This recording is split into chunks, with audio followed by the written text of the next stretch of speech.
What's Labour doing now? I mean, whatever the criticism has been of the last few months of the campaign, what's Labour up to now?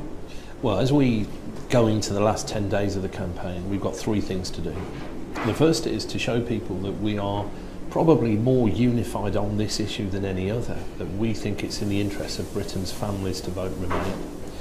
The second is to convince Labour supporters that they shouldn't use this referendum to punish David Cameron. I've been touring around the country and I'm concerned that too many are saying they're sick of the Cameron's government and they're voting Leave. I want to say to them, the stakes are too high on that. This is almost, the stakes are higher than a general election, because at least if you get a Tory government, you can kick them out again in 5 years. If you vote to punish David Cameron in this referendum, there's no comeback. And then thirdly, and this is a more complicated argument, is to convince people, particularly those Labour voters that are convinced about immigration, that the Vote Leave campaign are misleading them if they think that voting Leave will end immigration. Because it's my very strong view that to protect British jobs, the only way we will be able to get access to the European market is if the obligations are imposed upon us like they are in Norway and Switzerland. They get access to the market but they're not in the EU, and that means that they have to accept free movement of labour. And so it's not a zero cost option to vote Leave. And if we can get to a point where we can challenge the Vote Leave campaign to say, okay, if we leave, how will you reduce immigration and what numbers will you reduce immigration by, then I think we'll get a more honest debate. Why is it though, with 9 days only now till the vote, that Labour is still having to explain its message and still actually having to tell people what your position even is? Well look, we've had this psychodrama, as David Cameron calls it. You know, we found it very difficult to find a space to talk about our distinct message. You know, we do think that workers' rights are important. We do think that we should campaign for a social Europe. We believe that you need to remain in Europe in order to reform Europe. And you saw Gordon Brown yesterday outlining some of the positive reasons for remaining in the European Union. That's very hard in the sort of days of modern media when you've got cabinet ministers slugging it out in what almost seems like a battle for the leadership of the Conservative Party. But we hope that we can get there. There's still time to do that, and the event we're holding today is part of that as well. Isn't part of it also that the leader's position hasn't seemed very clear? I mean, Jeremy Corbyn has got very well documented criticisms of the EU, perfectly fair enough. Hasn't that been part of the problem, is people look at his views and think, well, maybe he's not that up for the EU after all? You know, a lot of people throw brickbats at Jeremy, and on this particular issue, I think it's most unfair because, you know, he's a Remainer and a reformer. He's been very consistent that he thinks the EU is an imperfect institution.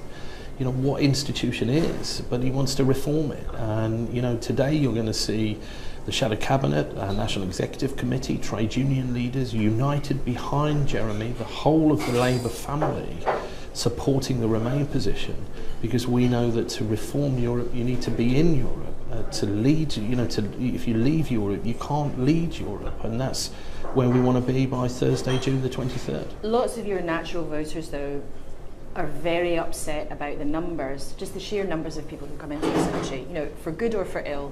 Lots of Labour voters you hear around the country think that you've completely lost touch with them on immigration. I understand that. I represent a black country constituency, so you know, for the last decade I would say that immigration has been the backdrop to every election we've had in Britain, and you know, woe betide politicians that don't listen to what voters tell them. And that's a familiar story across Europe as well, you know, if you look at Germany or Austria or other European countries. And I think what we have to say, I did say the immigration issue is complicated.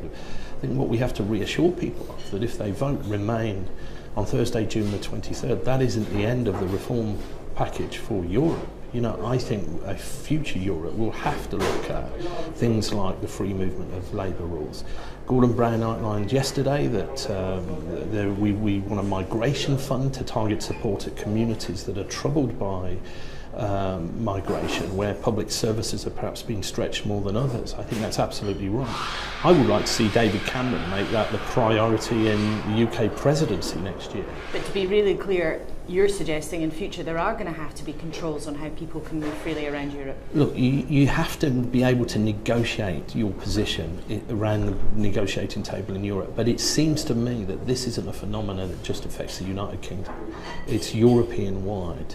And if we want to change the rules on free movement of labour, we have to be in the European Union to do that. And I would imagine that a future UK government, when it comes to the next iteration of reform in Europe, will have to engage in that process. And in your view, would a future Labour government suggest a control on the numbers?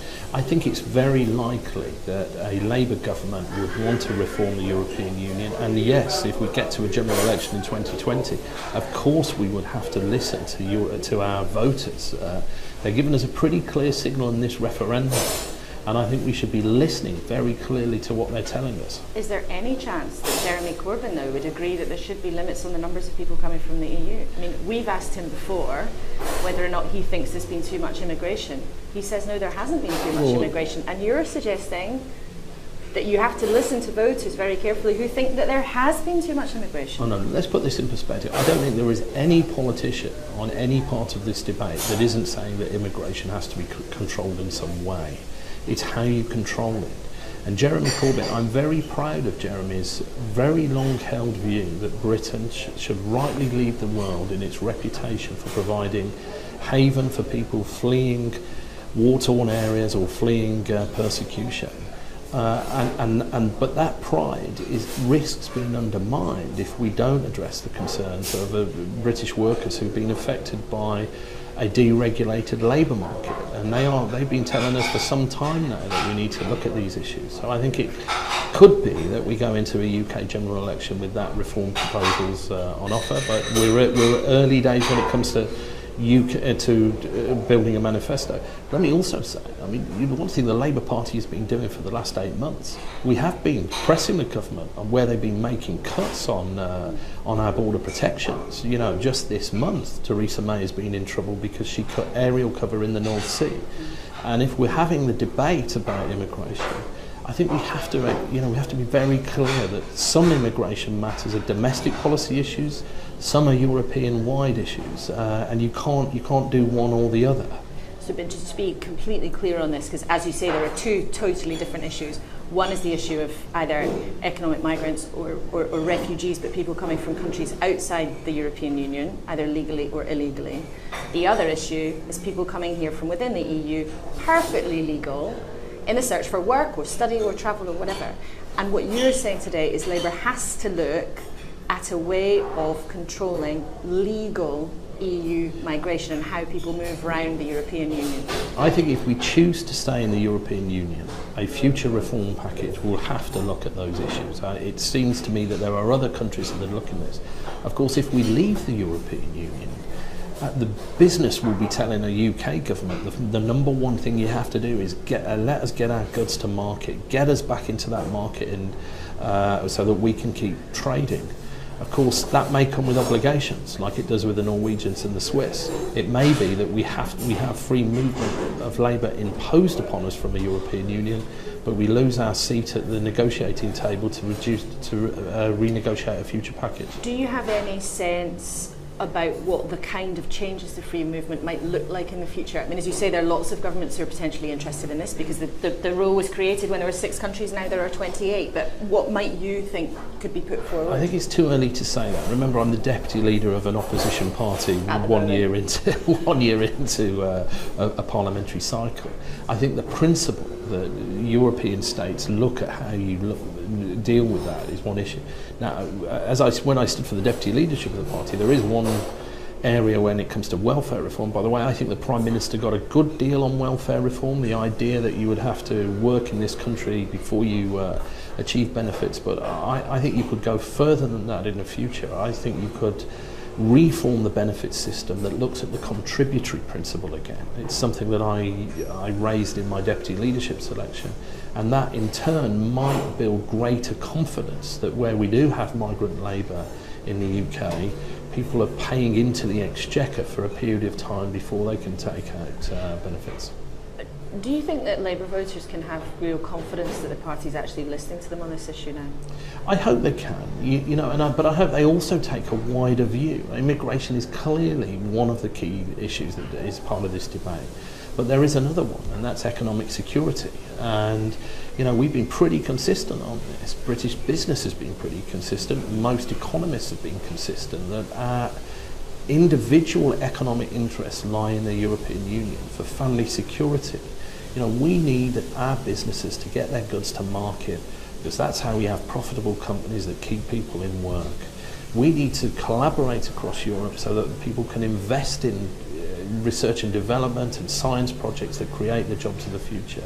We need to work with our social partners in Europe to try and deregulate markets to create new job opportunities for British workers. And so I hope that when they make their decision, they don't just look at immigration, they also balance that up and think about where do my economic interests lie in that of my family and community. You're someone who studies elections and marginal constituencies and people's voting behaviour probably more closely than anyone else in your party.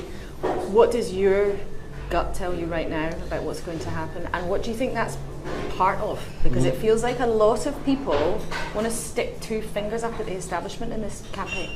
Look, I want to stick two fingers up at the establishment in this campaign. And my view is this referendum is not won or lost for either camp yet. It is all to pay for, which is why the stakes are very high. And that's why I'm very keen that we get to next Thursday with every Labour supporter in the country knowing that Labour is united supporting reform, but also urging them not to use this referendum as a way of punishing David Cameron, because I think that would be a grave error. In terms of, just one final question, unless someone else, a couple of other things. But you say that Labour is united behind Remain. It's pretty unlikely, isn't it, right now, that the party leader is going to agree with you that there should be controls on freedom of movement? No, I think we are saying that we understand what people are telling us, right? Let the Labour Party devise its manifesto for 2020. But does Jeremy Corbyn agree with you that there should be controls on freedom of movement? Well, look, Jeremy Corbyn accepts that there has to be controlled immigration. That's not what my question was. Well, no, but my statement to you was, look, with freedom of movement is one issue that is coming up on the doorstep. A future government, whether it be Labour or Conservative, has to hear what voters are telling them. And if you look across the continent of Europe, voters are telling political elites the same thing. So to me, it's inevitable that whoever wins the next general election will have to make it their negotiating position when it comes to future European reform. And David Cameron has the opportunity to do that as Prime Minister now, if he makes it the priority for Britain's leadership of the presidency of the EU next year. There have been suggestions that Jeremy Corbyn might call for Tony Blair to be tried for his role in the Iraq War. What would you think of that? Look, I think Jeremy's position is the same as John McDonnell's was at the weekend. We need to see what's in Chilcot. I think it's very important that we read it before we make any conclusions on it. And for me, the one thing that every politician that was involved in that decision over a decade ago now has to understand is, if we are to move on from the Iraq War as a country, and particularly if Labour is to move on for it as a party, Chilcot has to be published, and we have to commit to dealing with the recommendations within the report. But I don't know what's in that, and neither does Jeremy. So let's read the report first before we reach any conclusions. But if Labour was to find itself in a position where the current leader is recommending that a former leader go to trial for his role in a conflict that the majority of Labour MPs voted for, wouldn't that put the party's unity under tremendous stress? Well, look, Jeremy hasn't yet read the report. He hasn't reached conclusions. He is on record, and he said this during the leadership, that he wants to formally apologise for the Iraq War, and that might be an opportunity for him to do that. But you must let him read the report before he can draw any conclusions. Okay. And just finally, if I may, we also think there might be a Trident vote before at the end of the recess, possibly. What should Labour MPs do in the Trident vote? Should they be allowed to vote as they see fit? Well, look, on Trident, I stood for the deputy leadership of the party with a commitment to the independent nuclear deterrent. At the moment, that's the Trident programme. This is a programme that is already underway. There are billions of pounds already committed to it. There are 450 companies in the supply chain for Trident that are already being contracted, thousands of workers committed to the programme, and military sort of doctrines based around Trident being built. David Cameron is under pressure to put a vote to Parliament, and look, I take a different position to Jeremy on this, but we'll find a way that both our views can be expressed. So should Labour MPs have a free vote? Well, look, we don't know what's on offer yet. David Cameron hasn't described what votes are available, but I'm sure that Jeremy will take heed that there is a difference of opinion in the party on that, and that may be one way that it can be dealt with. But until we see what the proposals are, we won't have taken it.